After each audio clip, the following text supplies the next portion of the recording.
Salut, si tu regardes cette vidéo, c'est que tu souffres d'insomnie chronique et tu en as marre de ces nuits blanches à répétition. Tu en as marre de mettre 1 heure, 2 heures, 3 heures à essayer de trouver le sommeil. Tu en as ras-le-bol de te réveiller en pleine nuit sans pouvoir te rendormir. Et tu te sens épuisé au bout du rouleau. En plus, tu commences à être angoissé parce que demain, tu sais pas comment tu vas assurer au travail. Et crois-moi, je sais ce que c'est. Je sais ce que c'est.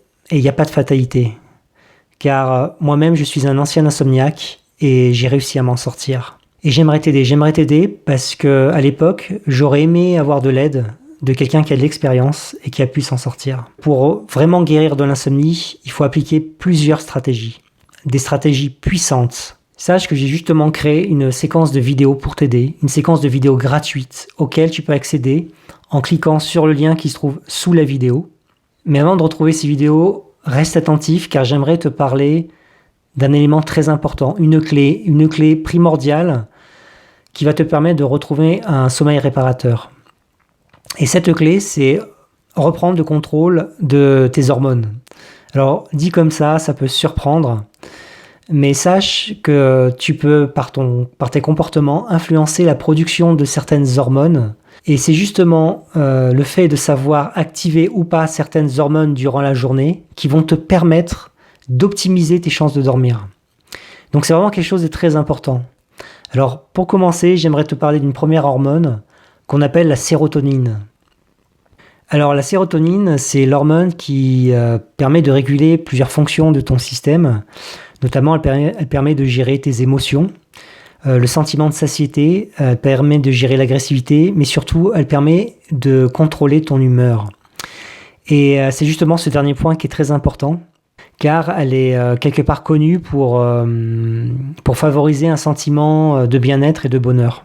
Et d'ailleurs, sache que de nombreuses études montrent qu'il y a une corrélation entre un déficit de sérotonine et un état dépressif.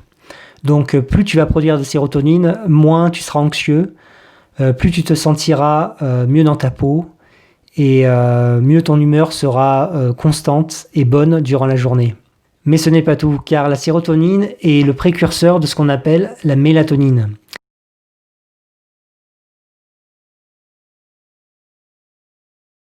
Alors la mélatonine est connue comme étant l'hormone du sommeil, car c'est elle qui va envoyer un signal à l'ensemble de ton organisme pour dire « Attention, maintenant, il est temps de se reposer ». Et plus tu vas produire de sérotonine pendant la journée, plus tu vas produire de mélatonine. Ainsi, pour simplifier, on peut dire que favoriser la production de sérotonine pendant la journée va permettre de produire plus de mélatonine et donc de favoriser un meilleur sommeil durant la nuit. De nombreuses études ont montré qu'il suffit de bouger et de s'exposer à la lumière pendant toute la journée. Et il est vraiment important que vous compreniez que plus vous allez vous exposer à la lumière pendant la journée, et plus vous allez bouger, plus vous allez produire de la sérotonine, et donc plus vous êtes de bonne humeur, et plus le soir vous allez produire de la mélatonine qui va favoriser un bon sommeil. Mais surtout, essayez de prendre la lumière le matin le plus tôt possible, un bol de lumière pendant 20 minutes, une demi-heure, et pourquoi pas à votre pause déjeuner le midi et en début d'après-midi. Alors, maintenant qu'on a parlé de la sérotonine et de la mélatonine, j'aimerais vous parler d'une autre hormone qu'on appelle le cortisol.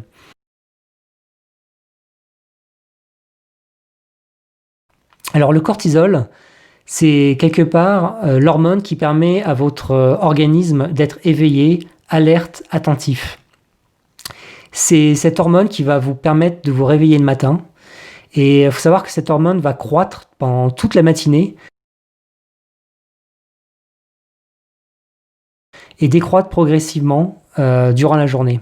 Et se retrouver à un niveau assez bas en soirée, ce qui va permettre à votre activité générale de votre organisme d'être ralenti pour pouvoir justement vous endormir, notamment grâce à l'action de la mélatonine. Le cortisol et la mélatonine ont, je dirais, une action qui sont antinomiques. C'est-à-dire l'un va vous tenir éveillé et l'autre va déclencher votre mise en veille le soir. Alors le cortisol, il y a une étude récente qui a montré que plus on s'exposait à la lumière tôt le matin et durant toute la journée, plus on produisait de cortisol, mais plus le taux de cortisol réduisait d'autant plus en fin de journée.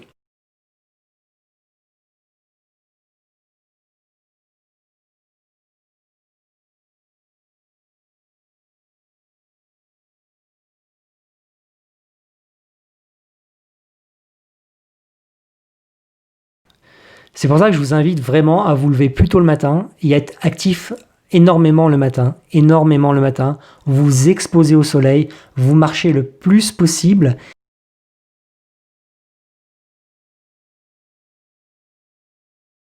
Ainsi, en soirée, votre taux de cortisol va pouvoir diminuer davantage et le taux de mélatonine produite sera beaucoup plus important, ce qui va favoriser un bon sommeil. Enfin, j'aimerais vous parler d'une troisième hormone on appelle l'adénosine.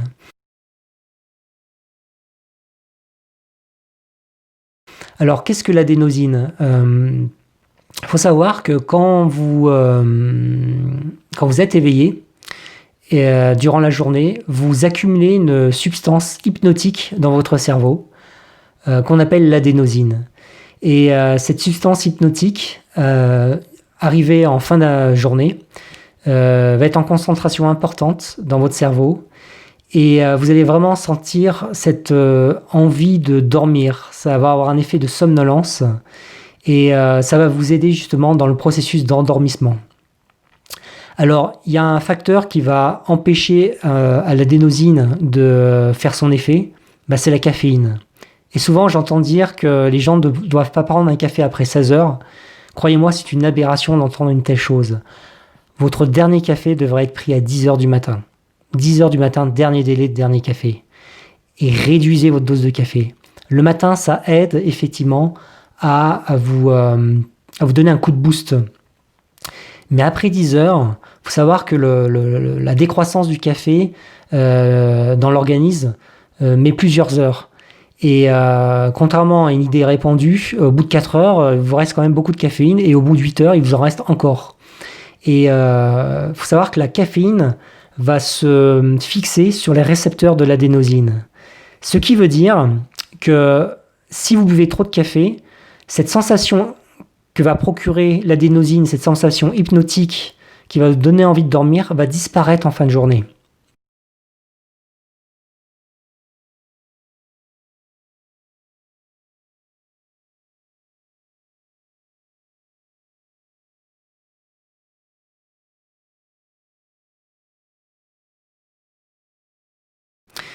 Donc vraiment, moi je vous invite à faire deux choses concernant l'adénosine. La première, c'est de vous lever de bonne heure, parce que plus la journée va être longue, plus vous allez accumuler de substances hypnotiques. Et la deuxième action, c'est de prendre le café le matin en vous réveillant, et si possible, de ne plus en prendre après 10 heures, de telle sorte à éviter que la caféine vienne perturber le fonctionnement de l'adénosine dans votre cerveau. Et si vous respectez vraiment ces conseils, vraiment, vous allez le soir ressentir une envie de dormir. Je vous le garantis. Enfin, j'aimerais vous parler d'une quatrième hormone, ou plutôt un neurotransmetteur, qui est synthétisé dans le cerveau, qui est la dopamine. La dopamine est associée au comportement d'exploration, de vigilance, de recherche, au sentiment de récompense. Elle est aussi associée à la concentration. Ce neurotransmetteur est très important pour notre cerveau, car c'est lui qui va contrôler les mouvements, les actions, mais aussi la motivation. Ce qui se passe avec la dopamine, c'est que le soir, on n'en veut pas. Le soir, il ne faut pas de dopamine. Faut savoir que la dopamine vous maintient éveillé. Pourquoi? Parce que quelque part, elle vous maintient dans un état de vigilance, dans un état de recherche. Elle vous stimule, la dopamine. Et je dirais même que c'est entretenir une action stimulante va produire de la dopamine. Alors, c'est très important de savoir ça. Pourquoi? Parce que le soir, ce qu'on veut, c'est désactiver notre mode exploratoire, désactiver le circuit de la dopamine. Alors, pour ce faire, c'est très simple. 2 heures avant d'aller vous coucher, vous arrêtez les réseaux sociaux, vous arrêtez les écrans. Déjà, bon, faut arrêter les écrans à cause de la lumière bleue qui va détruire donc la mélatonine. Mais en plus, quand vous allez mettre un commentaire sur les réseaux sociaux, vous attendez une réponse. Quand quelqu'un met un commentaire à un post, vous avez quelque part une forme de récompense, hein, ça vous fait plaisir. Mais tout ça va venir vous exciter, va venir vraiment vous maintenir en éveil. Et c'est très important de justement faire une coupure totale 2 heures avant d'aller se coucher. Et un autre conseil, si vous devez avoir une conversation importante avec quelqu'un de votre famille, vos enfants, votre conjoint, il est important de ne pas le faire trop près du sommeil, c'est-à-dire de vraiment le faire en début de soirée, voire si possible, de parler des choses importantes le matin ou en rentrant du travail, mais pas tard le soir. Car tout ce qui va vous exciter, tout ce qui va venir même vous stimuler, faut l'éviter. Faut l'éviter vraiment 2 heures au moins avant d'aller se coucher.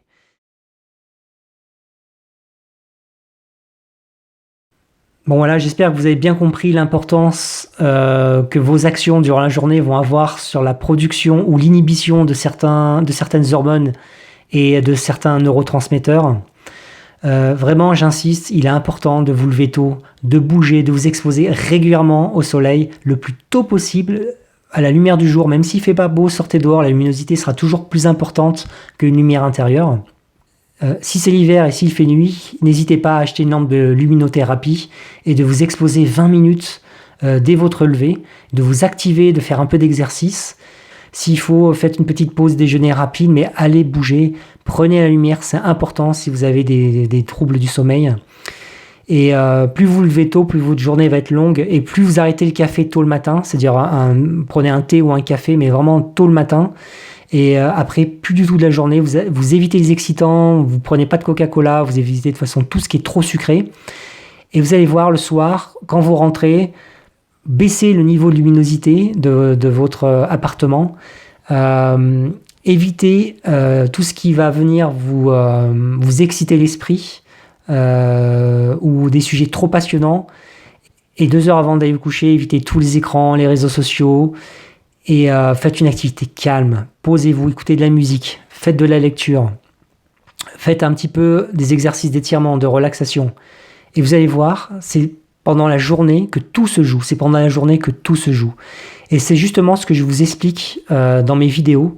Et je vous donne plein de stratégies qui sont vraiment, mais qui valent de l'or, qui sont très très importantes si vous voulez guérir de vos insomnies, si vous voulez reprendre le contrôle de votre vie.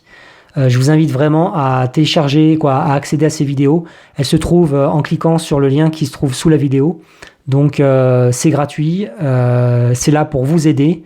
Parce que voilà, je voulais partager ça, je voulais partager mon expérience et ces découvertes qui m'ont vraiment aidé à reprendre le contrôle de mes nuits. Donc j'espère que voilà, cette vidéo vous a plu. N'hésitez pas à me mettre un pouce en l'air, à cliquer à vous abonner tout simplement à cette chaîne. Et moi, je vous dis à très bientôt dans une autre vidéo. Ciao.